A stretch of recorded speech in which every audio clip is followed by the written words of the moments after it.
विनाशि देवदैत्यकं लताशुपाशुनाशकं नमामि तं विनायकं न तेतरातिभीतरं नवोदिधानभास्करं नमः सुरारिनिर्जनं नमामि दापदुत्तरं सुरेश्वरं निधीश्वरं गजेश्वरं गणेश्वरं महेश्वरं तमाश्रये परात्परं निरन्तरम्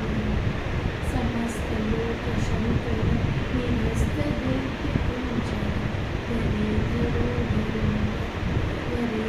वरेरमत्तमक्षरं कृपाकरं क्षमाकरं मुदाकरं यशस्करं नमस्कृतान्नमस्कृतं नमस्करोमि भास्करम् अकिञ्चनादिवाचनं चिरन्तनोऽभिवाचनं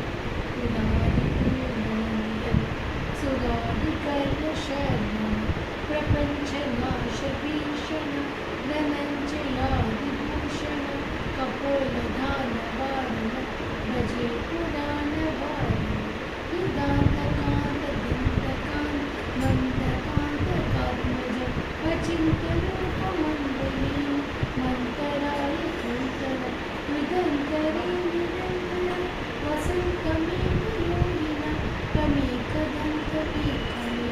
चिन्तयामि सन्ततं महागणेश पञ्चरत्न माधवेन योगिनं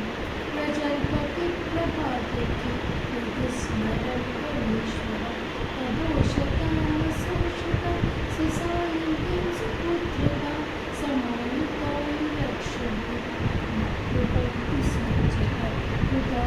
कृताधरातमोदकं सदा भक्तिसाधकं कलाधरावतं विलासिलोकरक्षकम् अनायकैकनायकं विनाशि